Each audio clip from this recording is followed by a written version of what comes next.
Test, test, 1, 2, test, test, 1, 2.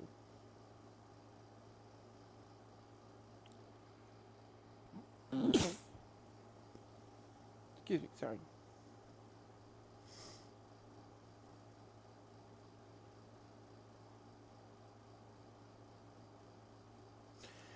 Test, test, 1, 2, test, test, 1, 2.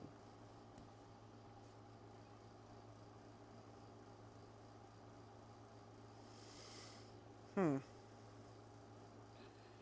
I raise the volume of that mic any?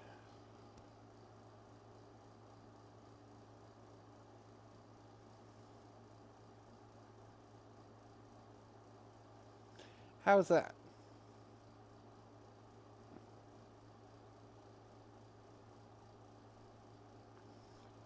Why is it so quiet?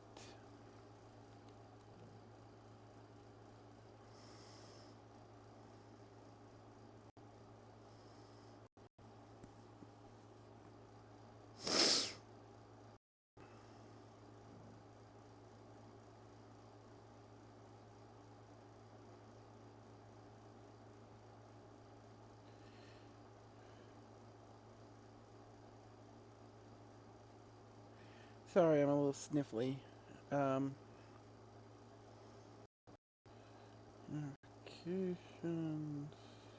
Oh, that ain't what I'm looking.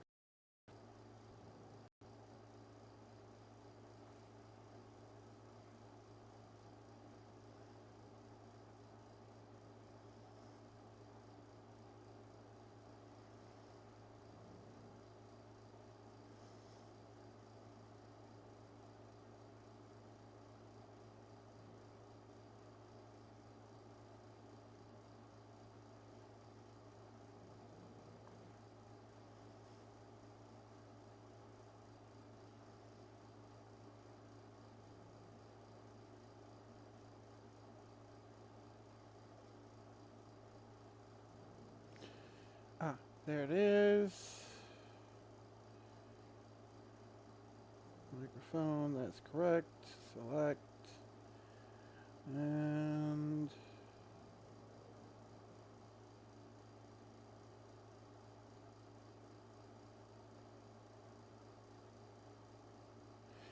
test, test, 1, 2, test, test, 1, 2.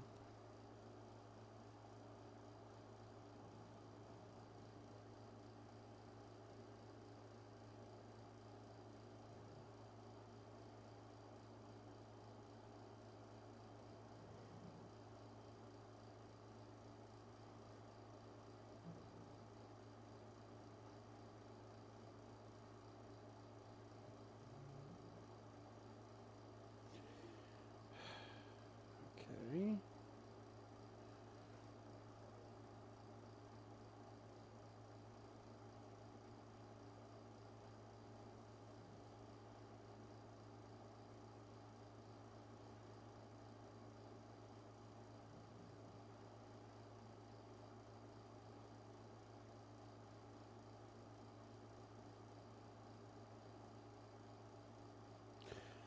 How's that?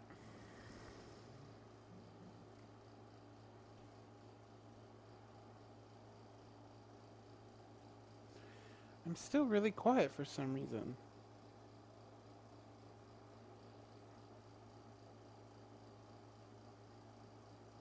Oh, that sounded a bit better. Why does that sound better?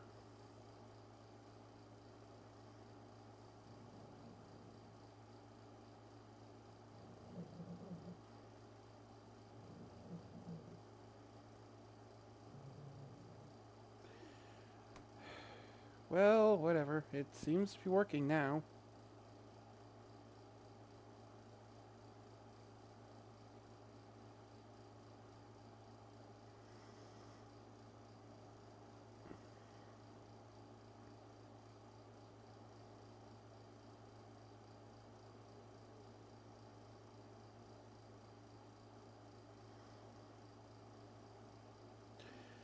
Okay, so for those of you who are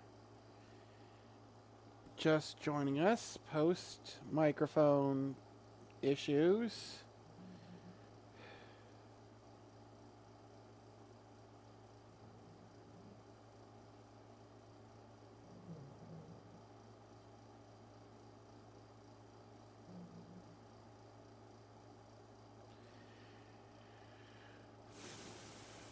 Um, trying to get the link to open up.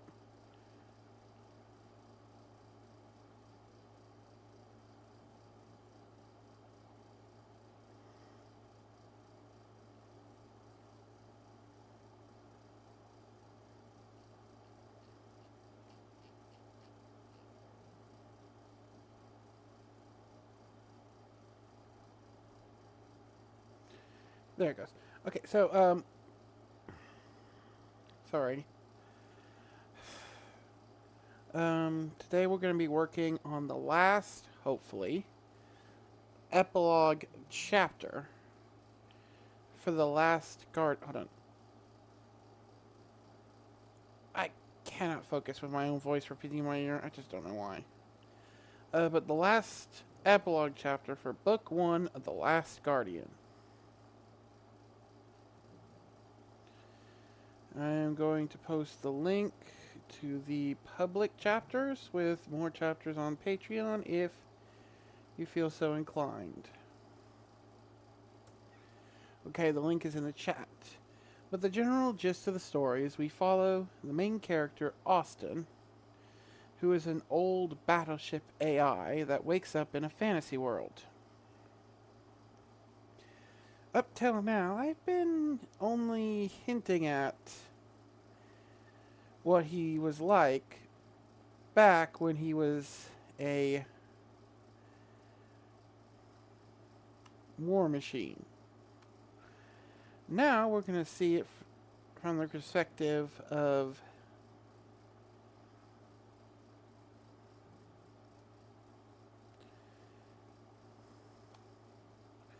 someone who actually lived it.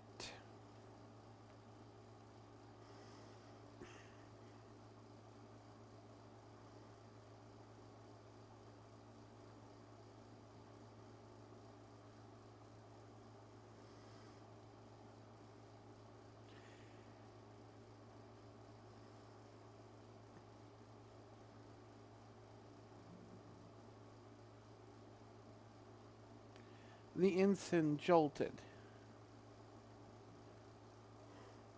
eyes popping open at the cacophony of screams and shouts of his fellow crewmates. He looked around in confusion for half a second. He must have been knocked out or something, because he had no idea how he got here, or memory of where here.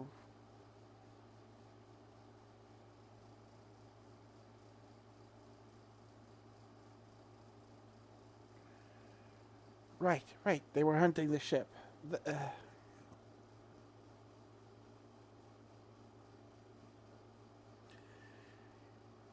ship had several colloquial names. The Ghost of Humanity,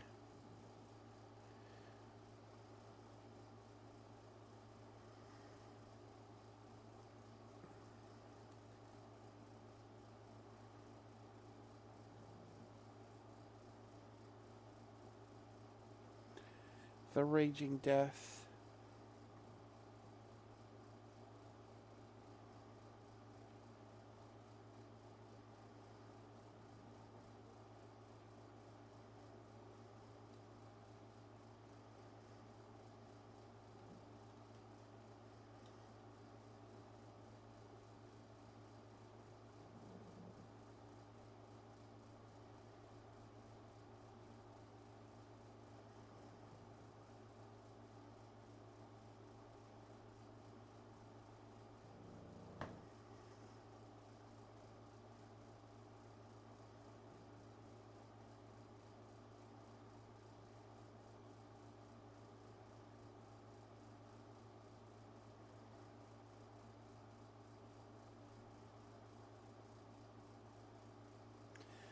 The Howl in the Void,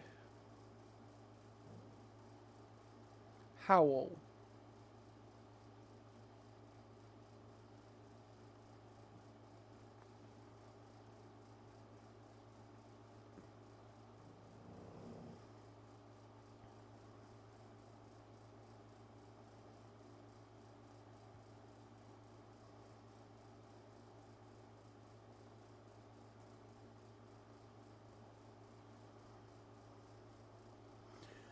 The list went on in as many languages as there were races that were allowed.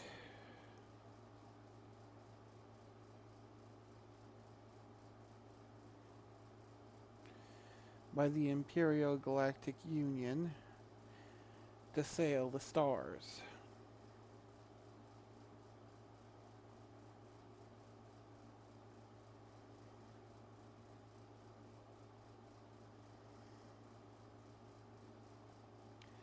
The Terrans had been dead for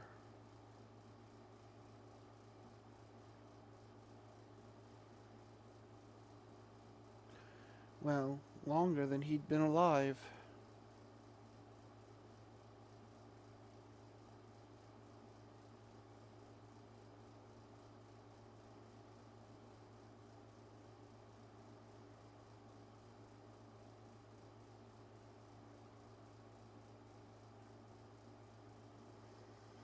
But this one ship still bared their markings.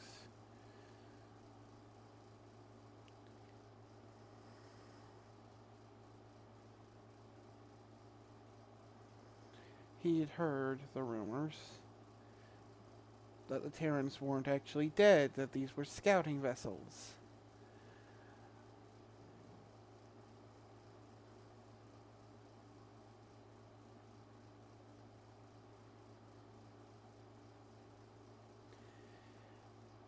That this was some super weapon they were working on and just couldn't get ready, so they let loose before the last of them died.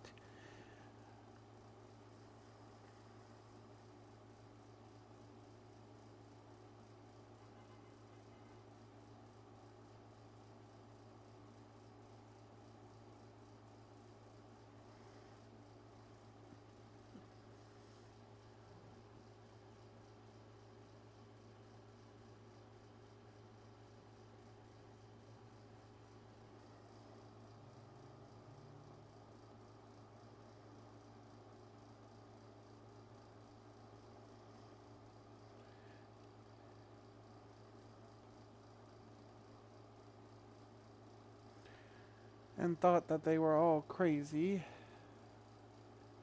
Up till now, at least.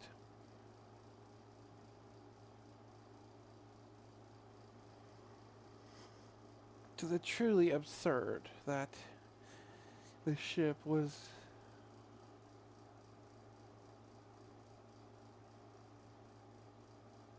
some abomination of the humans' unyielding rage and fury from beyond the grave.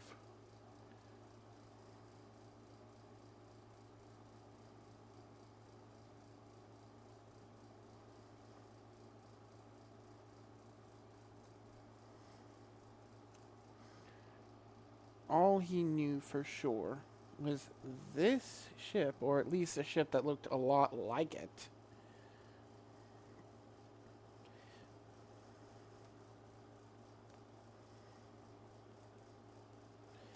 was credited with a sheerly ridiculous number of Imperial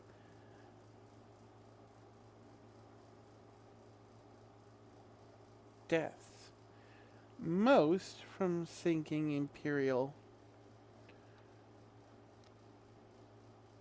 Navy vessels, a few from merchant fleets.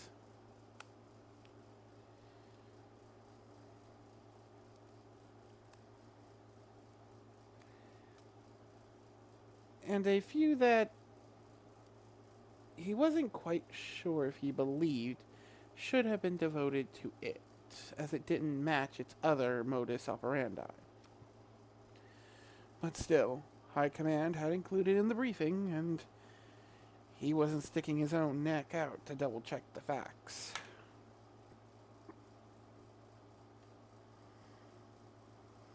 He looked down at his sensor console, desperate to try and get an understanding of what was going on. Their sensors were mostly blind. The sheer amount of volume of fire going out side from both their side and that thing. Could it even be called a ship? It was more gun than armor, and even then it was taking hits that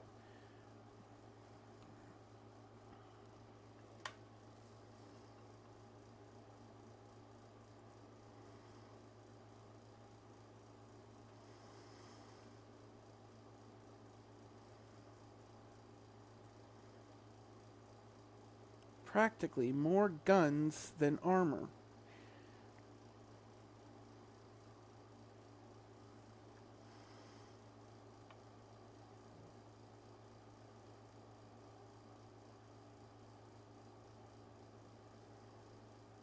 He'd had to reboot his console 3 times after its missile volley at the very beginning of the battle.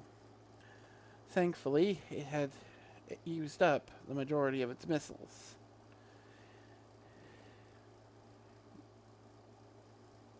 As well,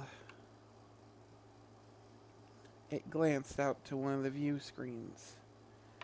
No warship.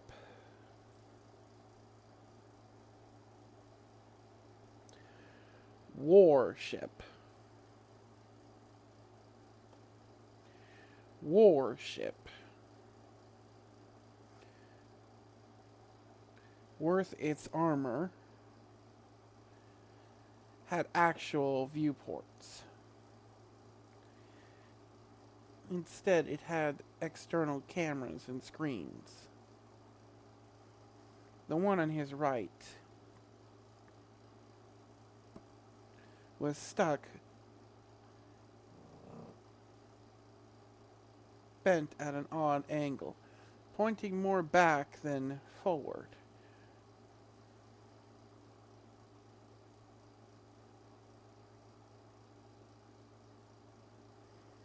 And to the side than the rest.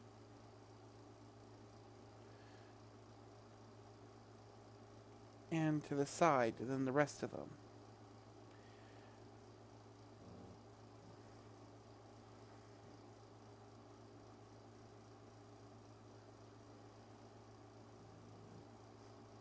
And to the side than the rest.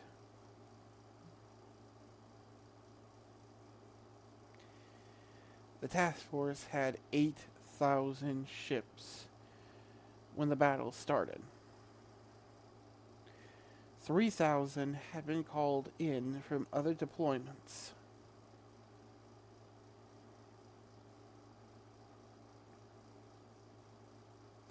They barely had 5,000 left.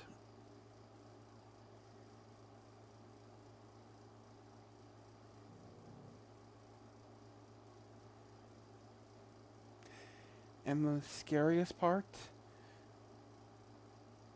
Most of the incoming ships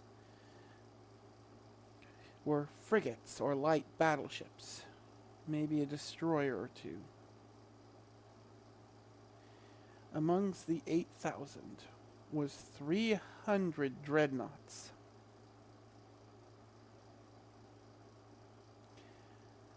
500 super destroyers.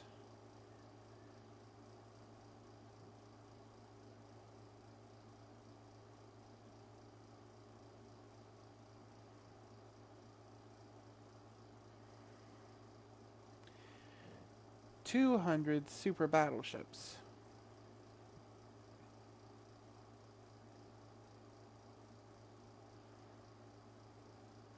Super capital battleships.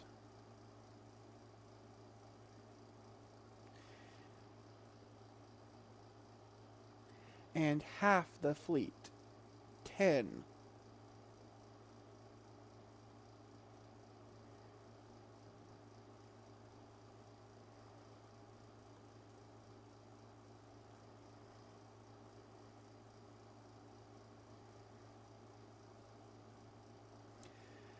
Fleet carriers.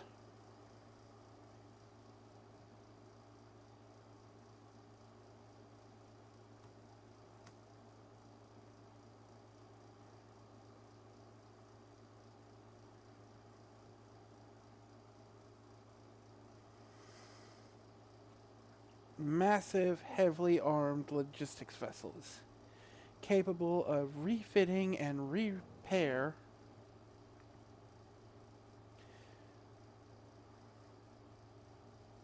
of anything up to a capital ship.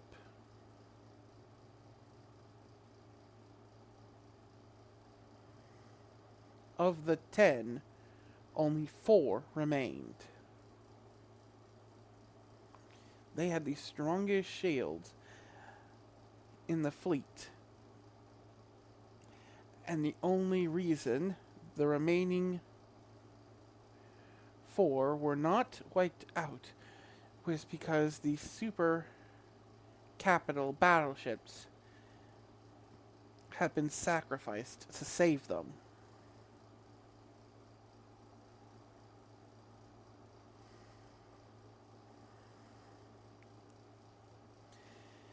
One ship, not much smaller than one of those battleships, but bristling with every weapon imaginable,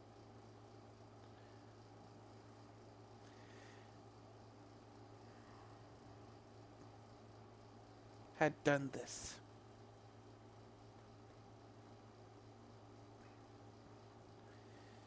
He watched as his display screen flickered as another dozen or so frigates just vanished. Looking at the display screen for that area, a high nuclear yield explosive had penetrated one of the vessel's hull at near luminal speed, probably from one of the vicious forward prow railguns.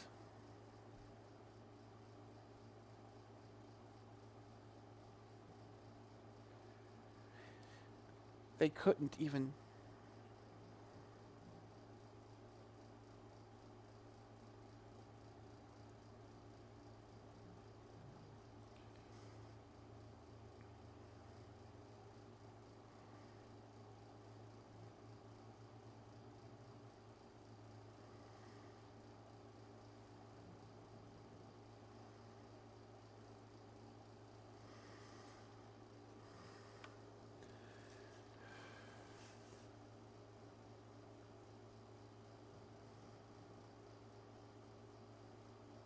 They had seen more than a few of those throughout this battle. The best the science officers had been able to figure out was the uranium shells destabilized the fission reactors. A single shot that should core a ship, snuffing out its reactor, instead turned it into a fission bomb, causing a miniature supernova.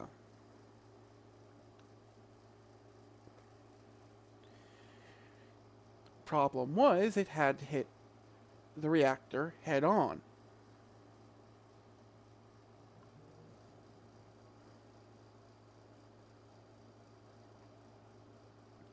Main reactor head on. The fact that its kill count with that method alone was 100 shots at this point mattered very little. The damn thing was blinder than they were, and it was still managing to snipe them from half a system away. And they couldn't even try to help the damaged vessels because of the sheer amount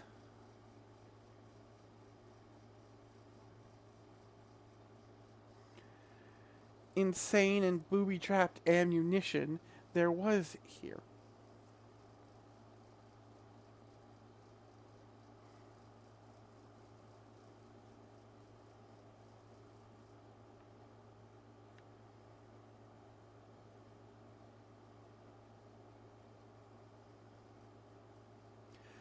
Floating around out there.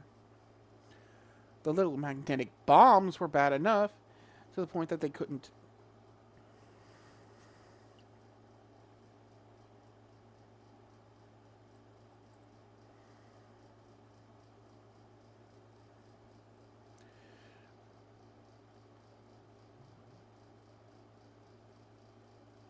were bad enough. So were the mines.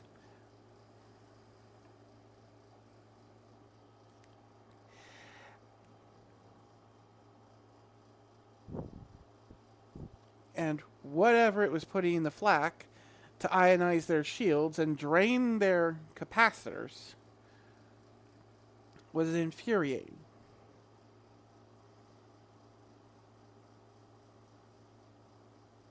But the sheer horror show didn't end there. Something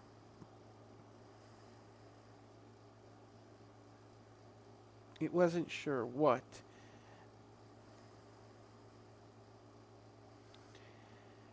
had drilled through the caster view, one of the battleships.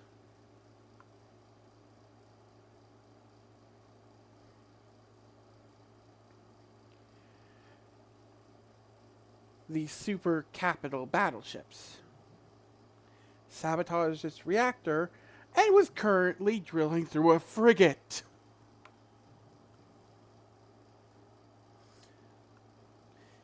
They maybe had located 8 of those things. At least they assumed there were 8 of them by the number of ships that were screaming about their hulls being perforated.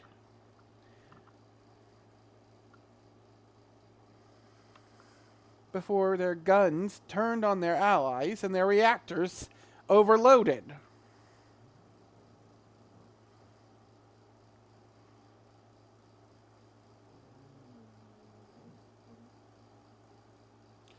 The few fighters they had managed to get out early in the battle, well, the less said about the war crimes done to them. As if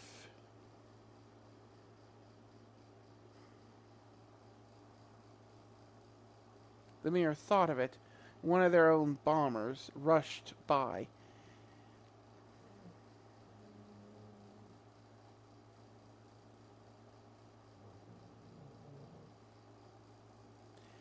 As their point defense desperately tried to stop it on its kamikaze run. The small spider-like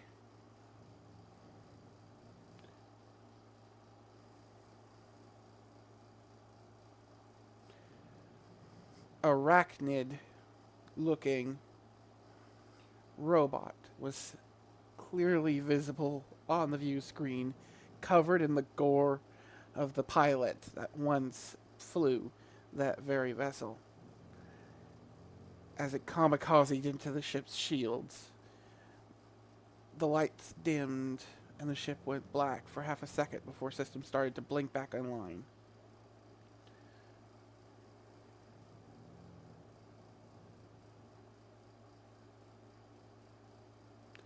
The reactor had blinked to make sure it didn't go nova in the explosion, but it had already fired back on and was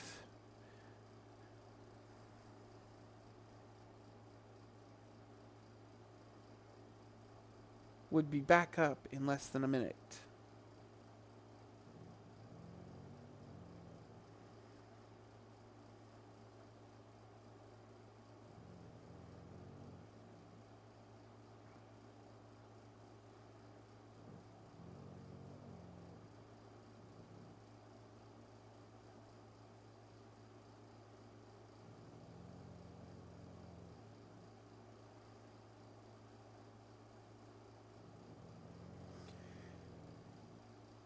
Still, it couldn't.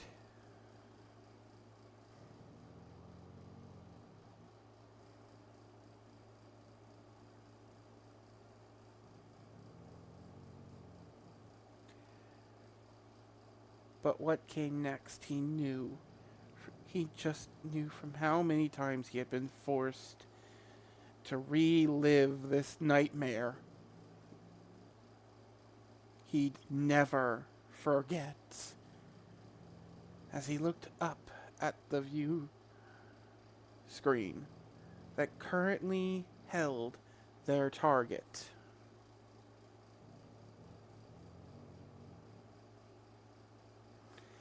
Its hull was so pockmarked with blasts and molten craters that it barely resembled the shape it once held. They had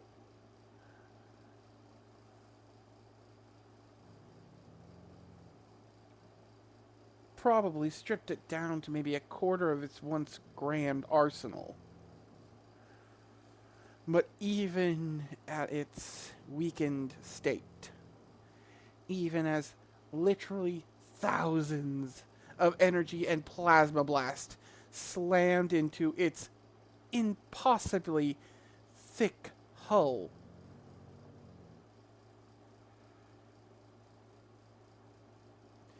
it continued to fire back.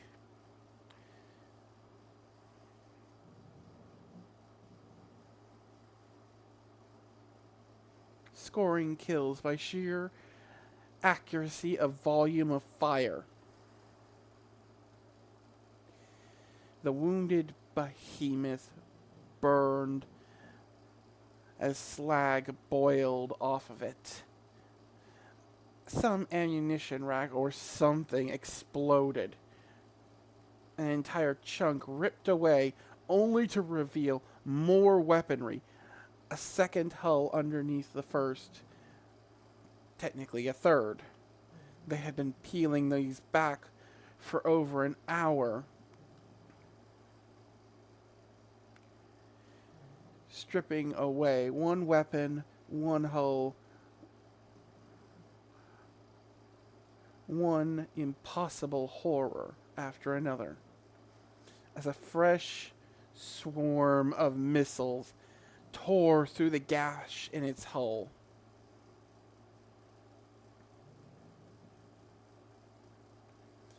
The ensign desperately covered his ears, trying to make it stop.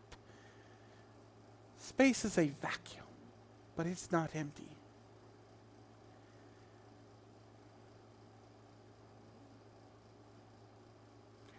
There is an interstellar medium, and while it is incredibly silent,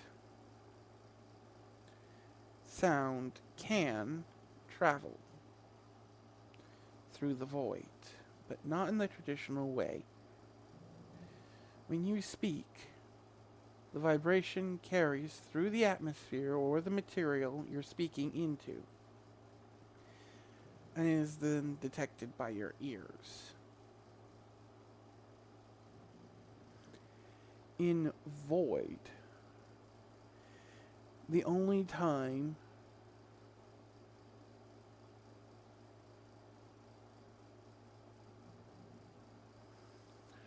however,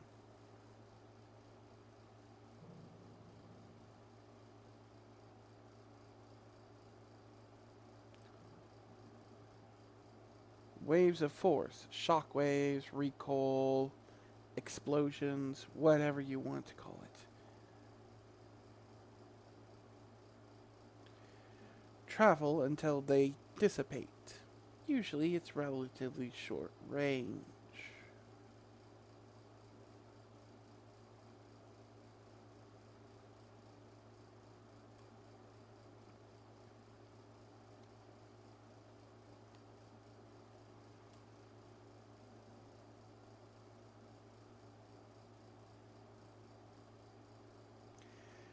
And is completely blotted out by the energy shields absorbing the shockwave.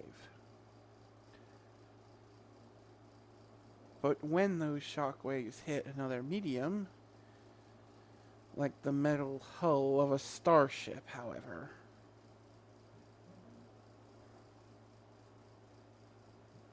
even if they aren't strong enough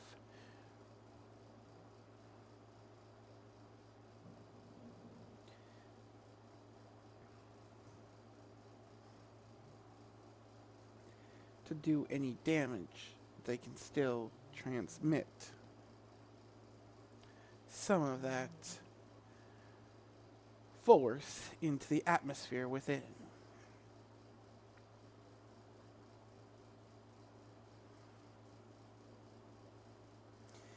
A thumping, wailing moan. A chorus of the damned screaming over and over again filled the hull as the entire ship rattled under the sheer concussive force of that one ship. As its guns, its missiles, its lasers, its damnable abominations tore into the very void itself, and the void screamed. As that one ship unleashed more firepower than a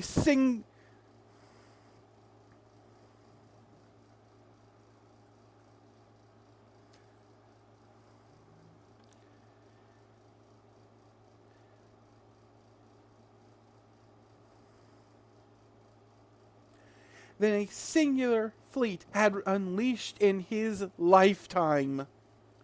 Up until this point, as that one ship continued to destroy hundreds of other vessels before there was a ripple. No one was quite sure what had happened, but it had managed to core out one of the FTL inhibitor ships. The FTL drives on almost every ship sparked and died, meaning that there was no running away. Everyone was assured that it had just trapped itself here with them.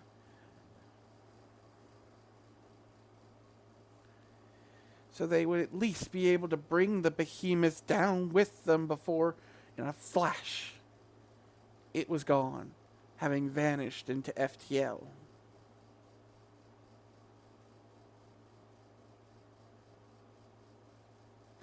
And with that flash, the Admiral bolted awake, drenched in his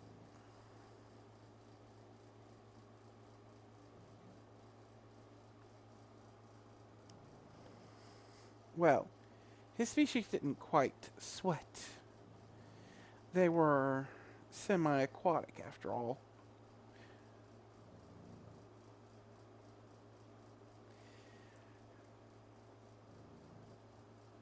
No, they secreted a mucus that hid their heat signature. In the sheer amount of it slopping out of his uniform.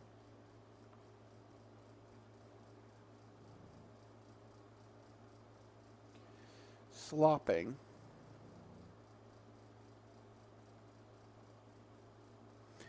Made it very clear the medicine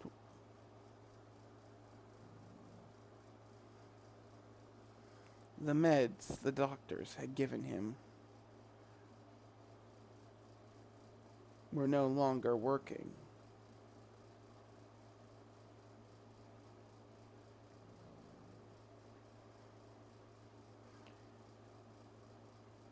Half drugged, he reached for the bottle, desperate for another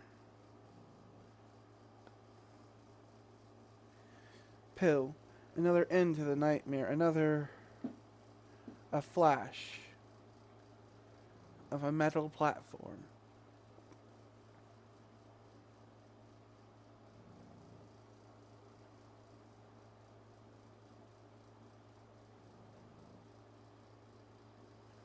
A human child.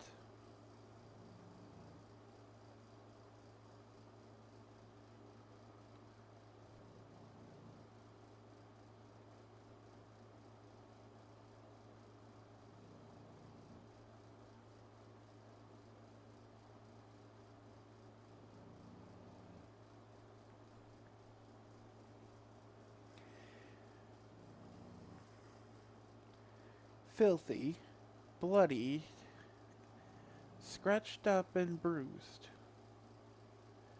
wearing what it could only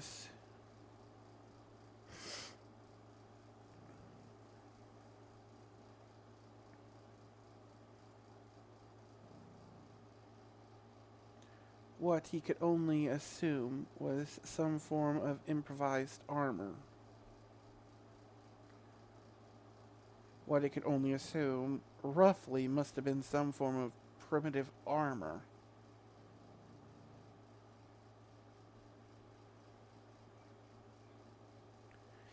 smiled at him for half a second before a bright red light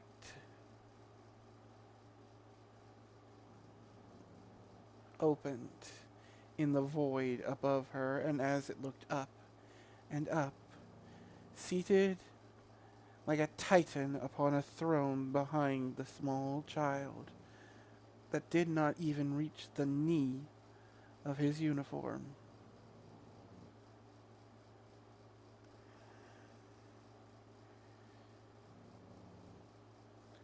was a twisted amalgamation of metal, circuitry, and flesh.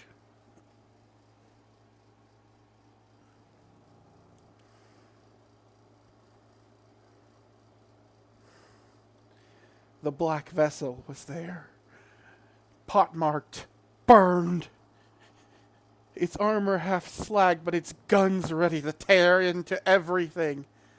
Once more, floated, still burning behind it. Only the fires were snuffing out, the metal reforming, and it was garrowing.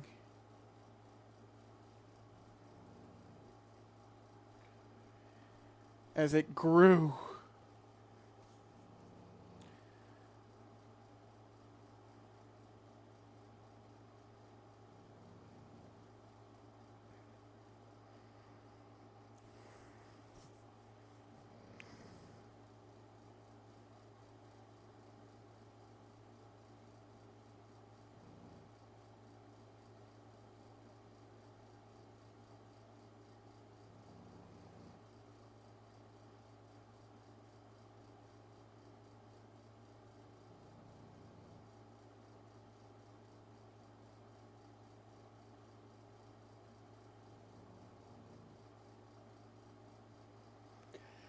as his flagship came,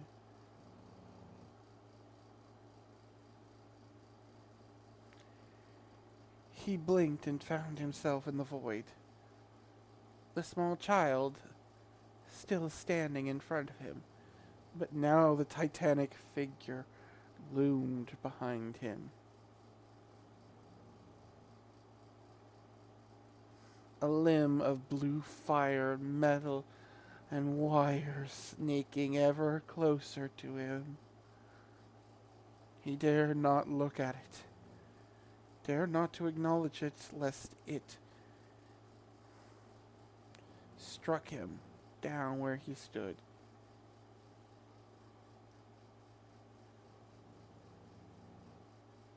It was then with great horror he realized he was not standing on the platform, but on the hull of that nightmarish vessel as his flagship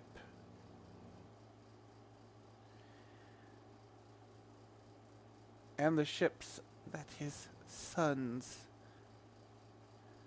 hell, even the medic ship of his daughters and his home world came into view, arrayed in a defensive formation.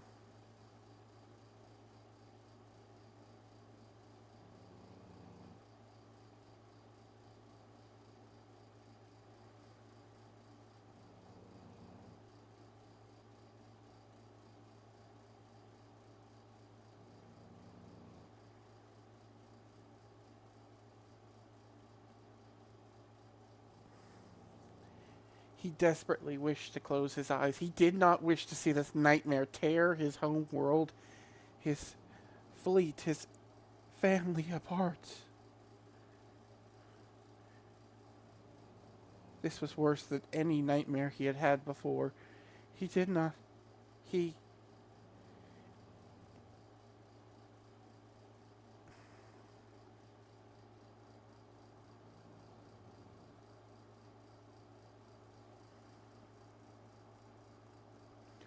Its guns opened up, and instead of firing upon the fleet,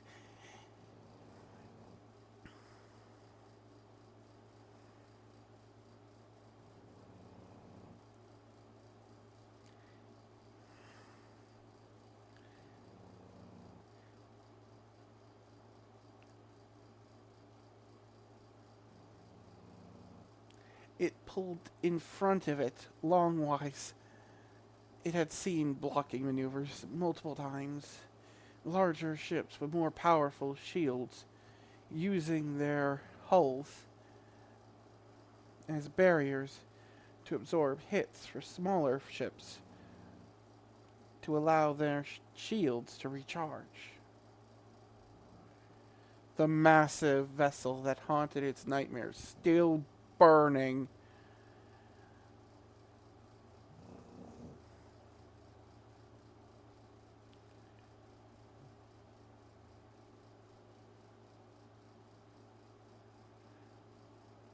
From the damage he and the fleet he'd once served on had torn into it, let loose at the endless tide of Imperial vessels.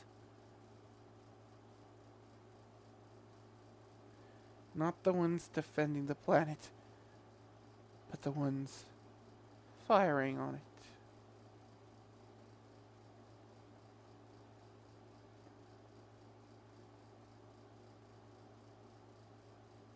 He awoke in the med bay the next morning.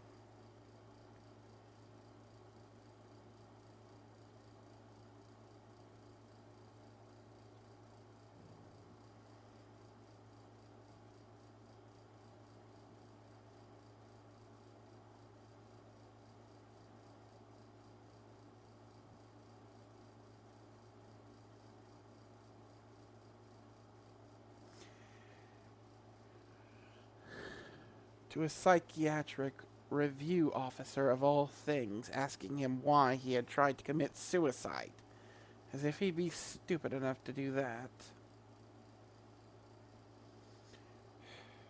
If it wasn't for his neural link,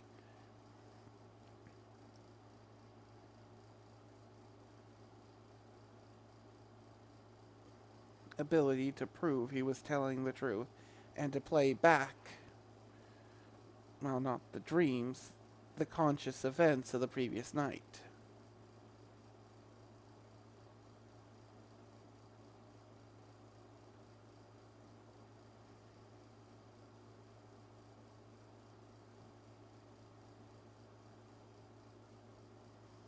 Was he not relieved of his command?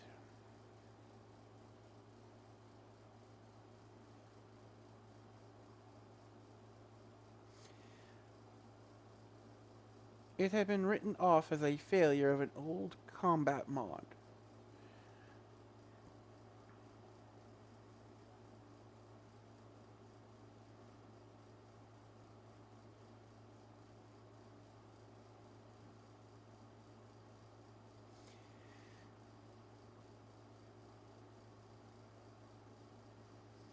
That had misread the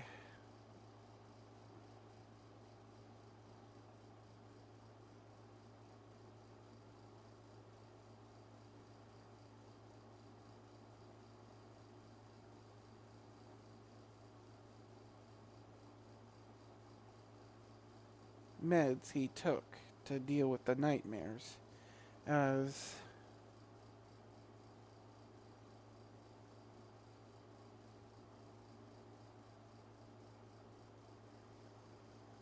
some form of mental degradation due to injury.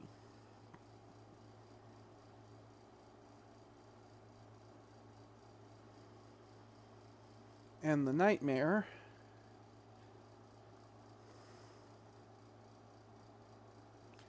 had caused an elevated heart rate and adrenal response, thus causing it to dose it even higher.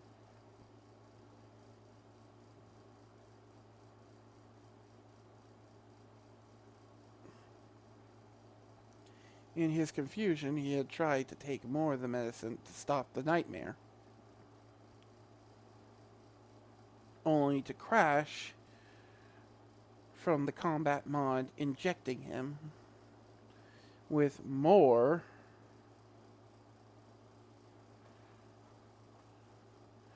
stims to fight off the medicine.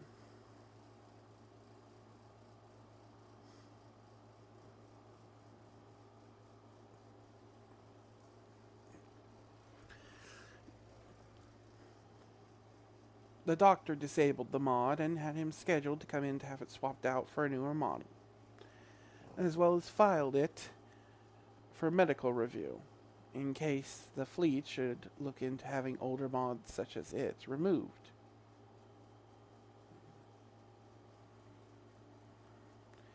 He doubted many were still in service with that mod. It had been one of the original ones from his days as an ensign.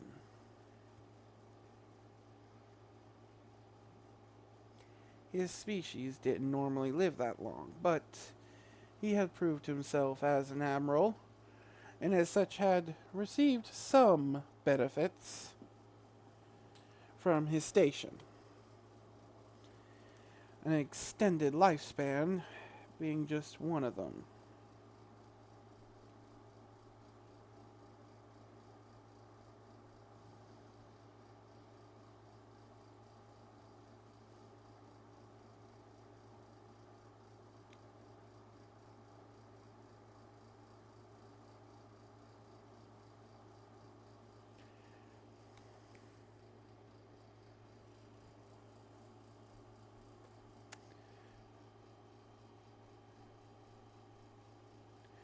Prestigious starting positions for his sons was another.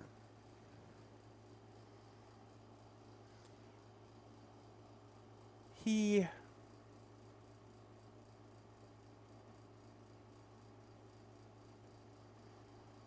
hadn't wanted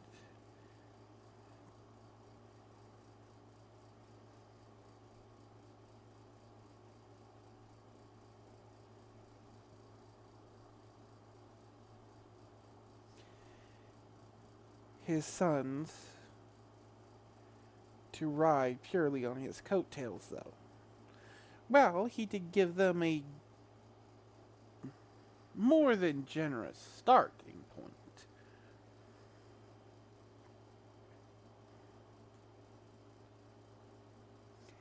Whether they stayed there or moved up was completely on their own, and he made that very clear to any brown-noser who tried to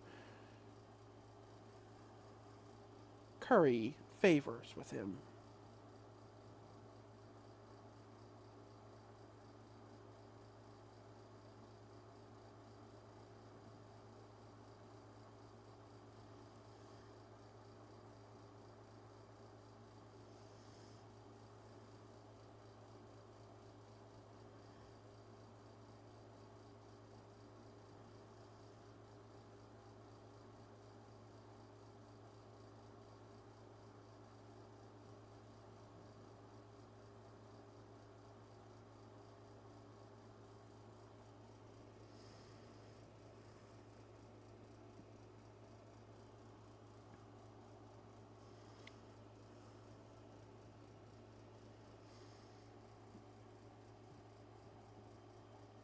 As he limped back to his rather spacious captain's quarters, he felt all 200 of his cycles.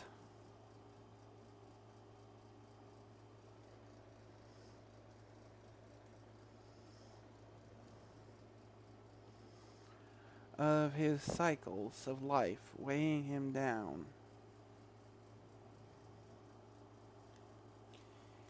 He didn't know if he'd make it to his 300th.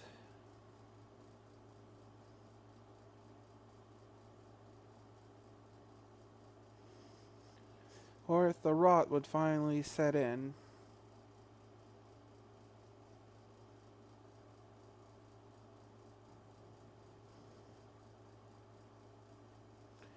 Even the damned Imperials hadn't managed to crack immortality just yet.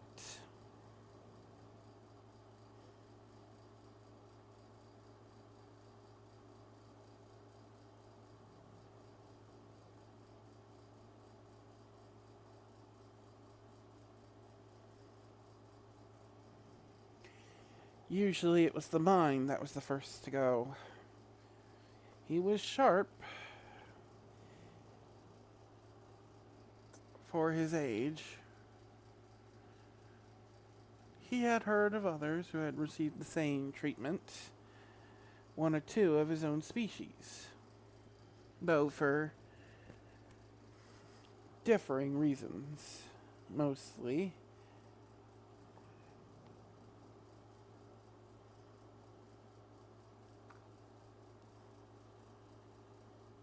Aging merchants.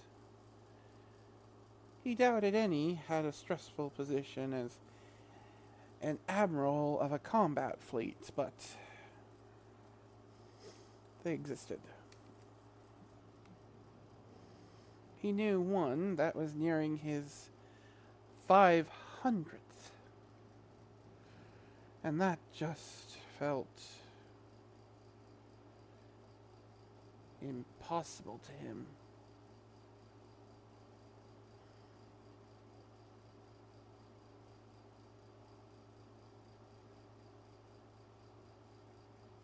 His mind was sharp, but after that dream, was it a dream? He wasn't quite sure. It felt too real for that.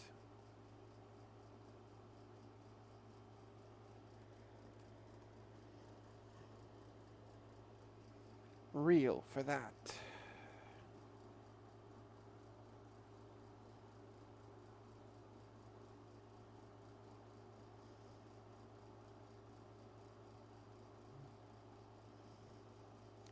He found him one of his greatest prides and biggest disappointments.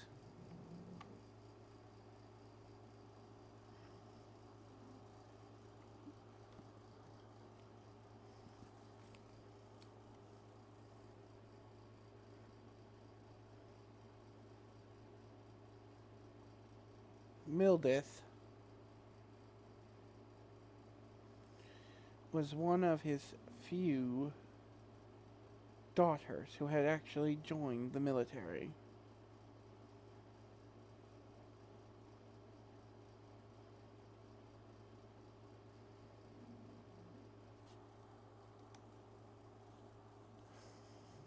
She should have a capital ship of her own by now, but instead she had chosen, when given the opportunity, to become the first mate on his ship instead of receiving her own capital captaincy.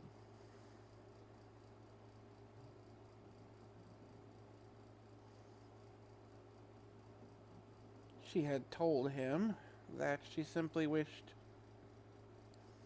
to learn from him before she became an admiral herself.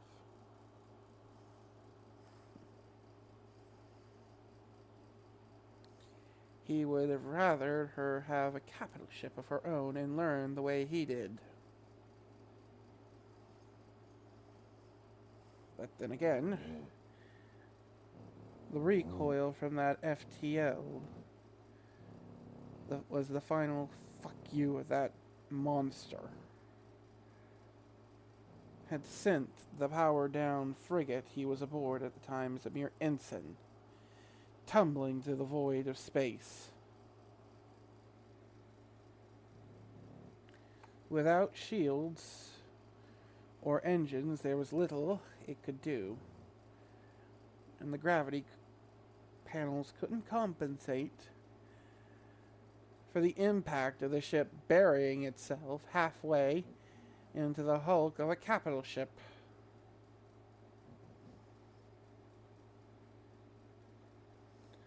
He was just thankful that the bolts on his chair had held. Well, he wasn't quite one of the senior of the surviving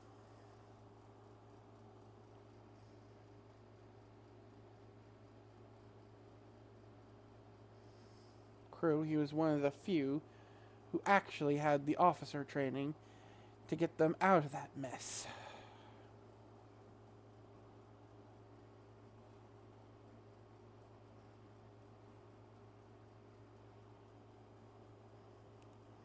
And he wouldn't wish that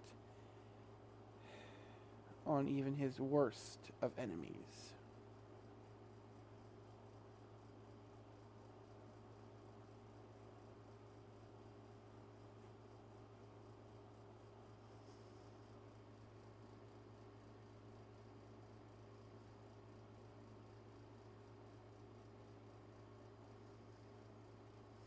He walked over to the sifter.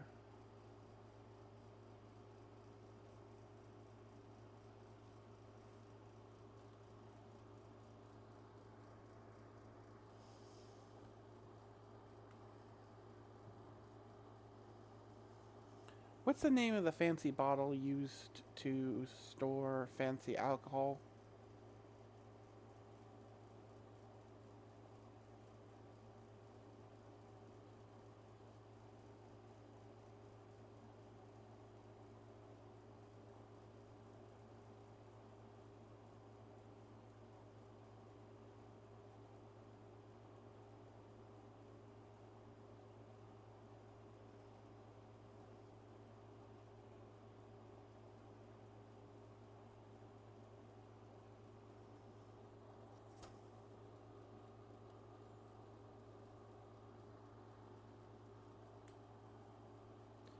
It's not the right word, but it'll do.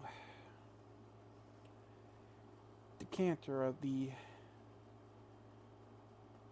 vaguely bluish amber liquid.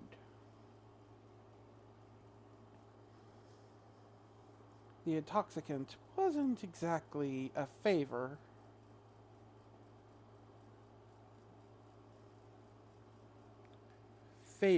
by his race.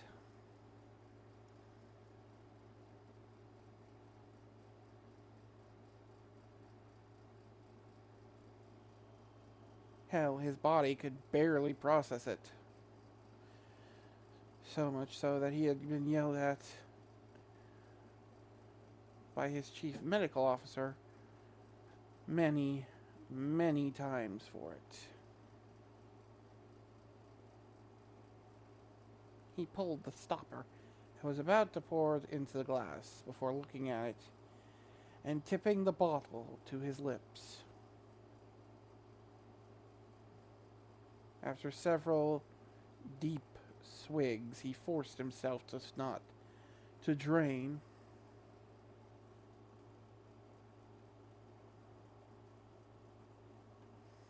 To not drain the entire bottle. His eyes falling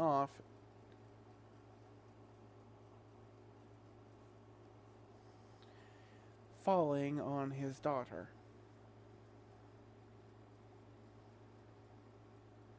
Her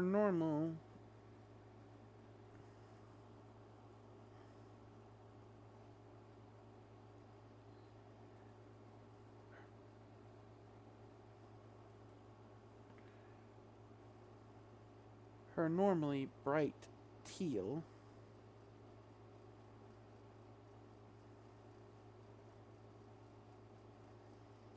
scales had shifted into a dark blue. The adaptive camo of his species was built more for the aquatic shores of his species' homeworld and didn't work so well in the dark grays and blacks of imperial ships.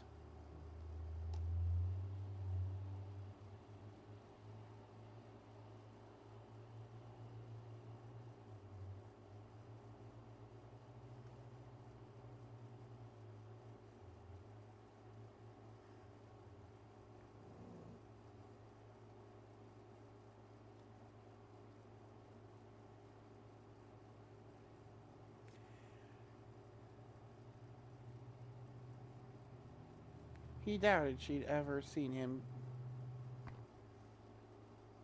She doubted.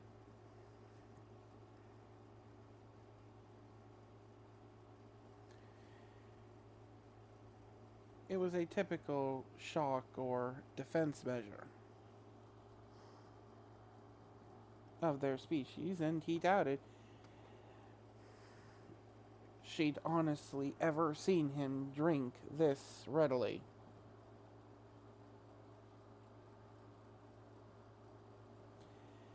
It was a common stress or fear response for their species, and he honestly doubted she'd ever seen him this rattled before, let alone this relevant.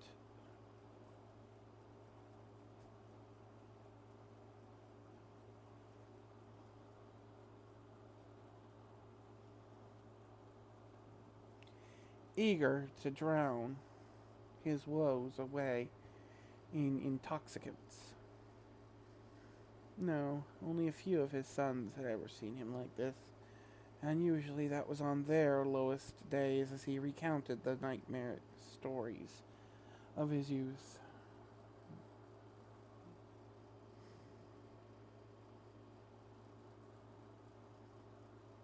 Youth.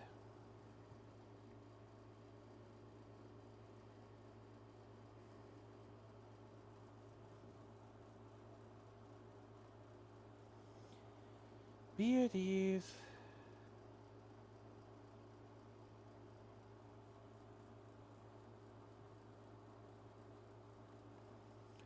Be at ease.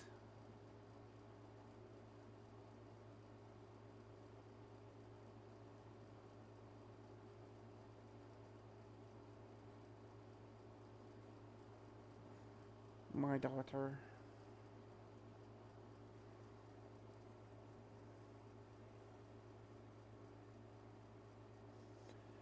I do not believe we are at any threat. Well, not yet, at least.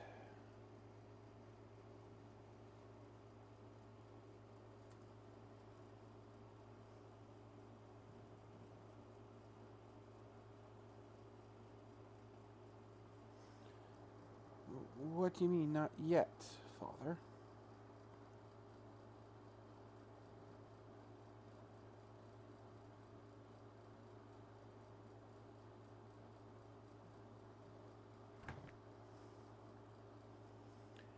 Her color was returning to its natural teal, though in splotchy patterns that made it all too clear she was forcing it and not doing a very good job.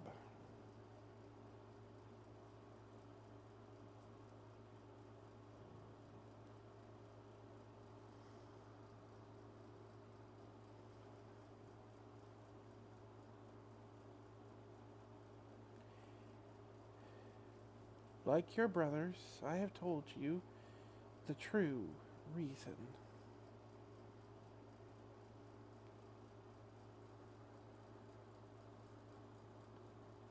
Manner in which I earned my captaincy. Not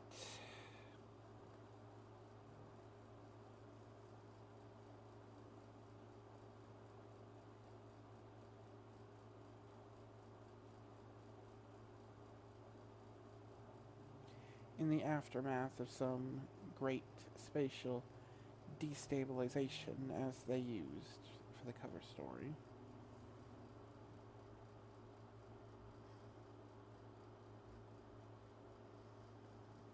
Spatial destabilization that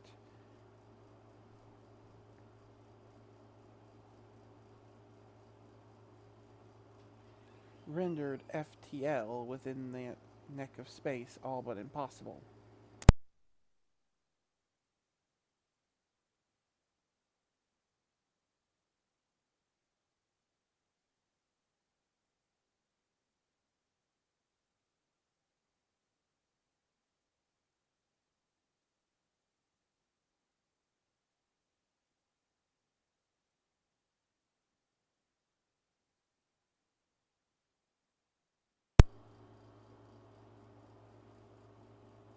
brought FTL over nearly a galactic arm to a crawl for nearly a full cycle after.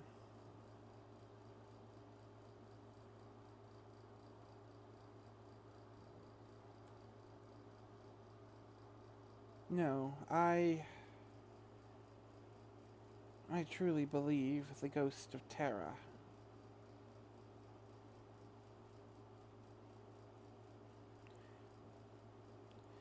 The ghost of humanity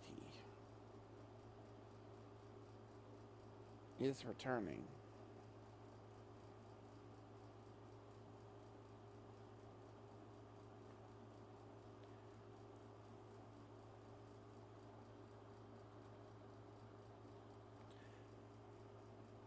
Father, that's simply not possible. It's been over 200 cycles.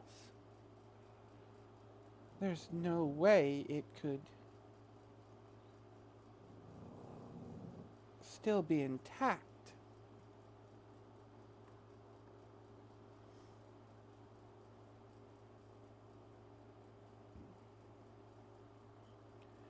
I glanced over. He glanced over at her, and for a second he saw the little girl.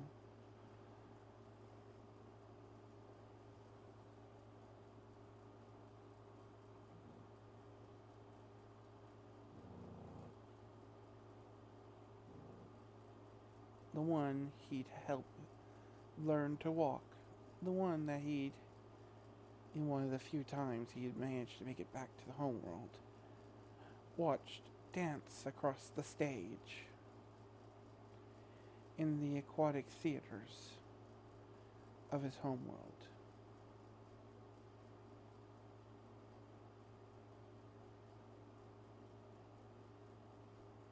He closed his eyes, and for a second, he saw the human girl once more, and simply nodded.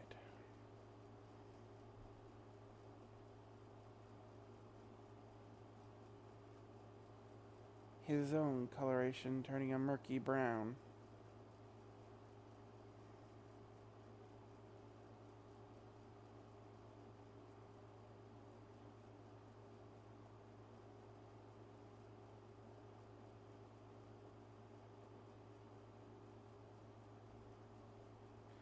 Brown was not a common color. It was usually only ever used in resignation,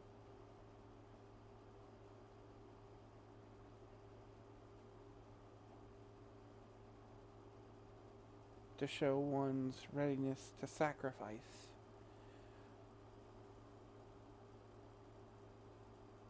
or in challenge, and when accepting a fight is inevitable.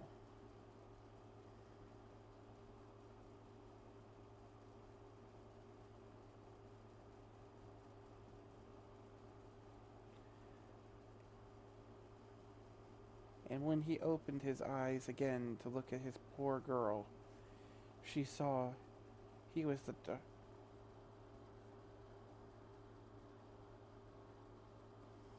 that she was the darkest blue he had ever seen of her.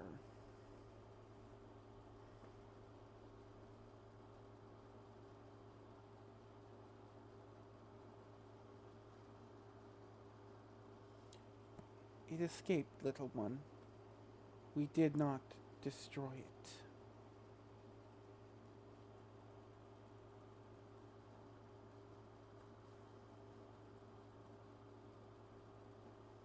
It has had 200 cycles to gather its strength.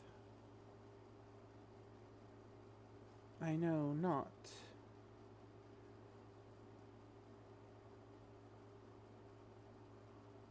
what form that strength will take, but I know one thing for sure.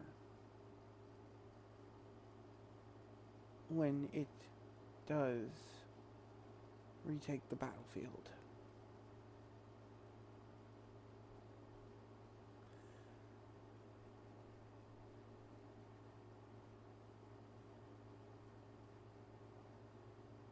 I am not prepared to be on the receiving end of its guns.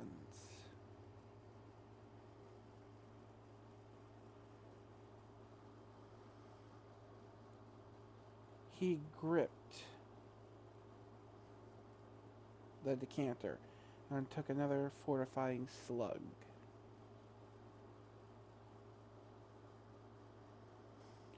Swig, his mind going to the carefully laid out plans, to the supply caches, to the troop records, to the names of dissidents that were supposed to be hunted down.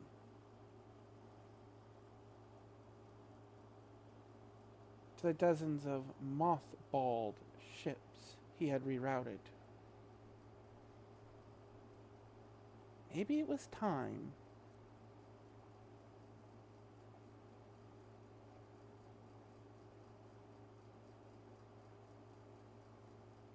For him and his compatriots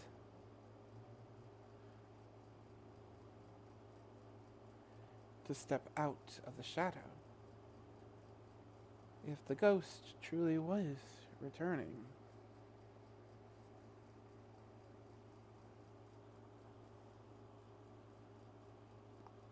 They might actually stand a fighting chance.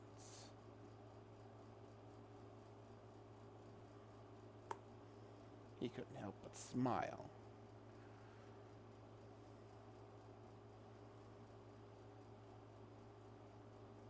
Much to his daughter's confusion.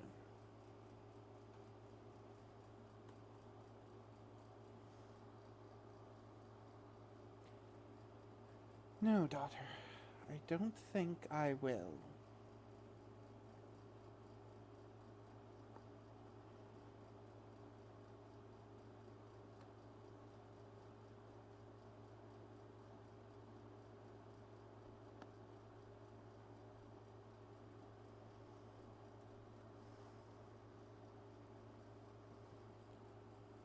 With one firm motion, he capped the decanter.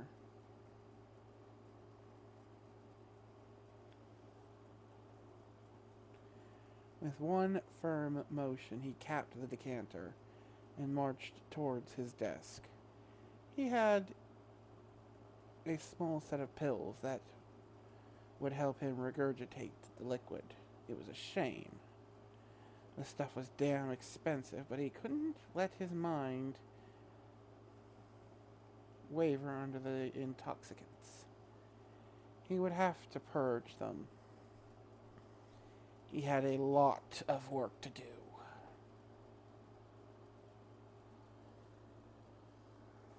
Alright, and with that, I think we're done for this one. I hope you enjoyed. This one came through a lot better than most, and I had a blast doing this. I've been looking forward to introducing this character for a while. And really getting to show just how terrifying Austin can be. So, with that said, this is Wrecker, signing off.